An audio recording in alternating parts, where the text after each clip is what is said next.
Frank, it's good to see you. And let's just unpackage this piece by piece, starting with what Kate Rooney said about the miners, a surprising source of selling pressure.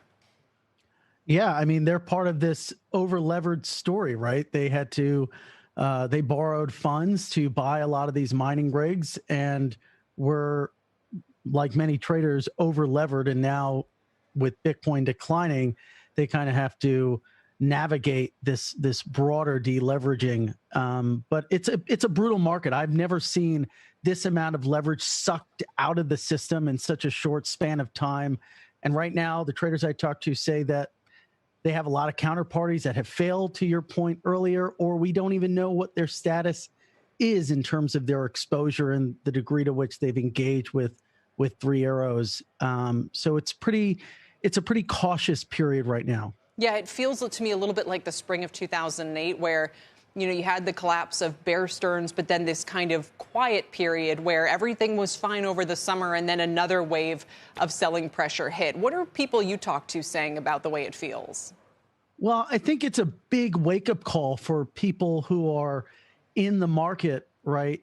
You had these firms that, and I remember when I came on a few months ago, you asked a very sharp question of where are these yields coming from? Frankly, we should have been asking that question harder and more to these firms. That you have Voyager, right, which had a 23-to-1 assets to equity ratio. 60% of their loan book was concentrated in Three Arrows.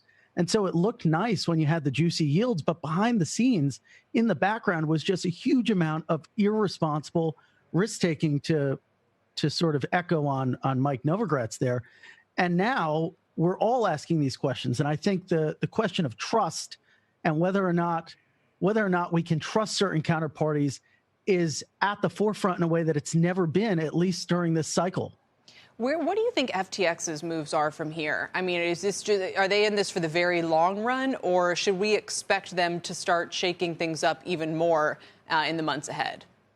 Well, I mean, they've got about, at least according to Sam Bankman-Fried, $2 billion to snap up distressed assets. So I imagine they're going to still be in the background. They have their own issues to worry about in terms of getting this CFTC approval for their futures offering here in the United States. So I think they're going to they're balancing between being the sort of quote unquote lender of last resort and also trying to navigate these murky regulatory waters. To an extent, the sort of demise of many of these firms is a black eye for FTX among regulators.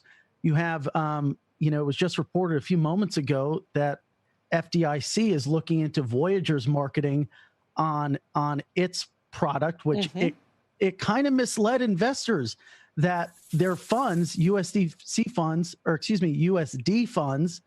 were FDIC insured, which they totally weren't. They were only insured in the event of their bank running into issues, not Voyager itself. So I think FTX is in probably the best spot, but there's going to be downstream reputational damage that this blow up causes. Yeah, here's what Voyager said in 2019. In the rare event your USD funds are compromised due to the company or our banking partner's failure, you are guaranteed a full reimbursement up to $250,000. It's embarrassing. It's honestly embarrassing that they did that.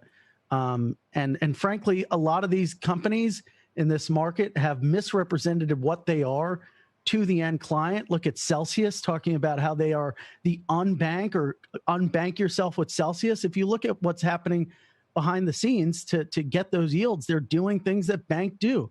OTC derivatives, lending, all of these things. That is a bank. And unfortunately, it wasn't communicated to customers that they were doing all these risky things. They just kind of wanted to, Yeah.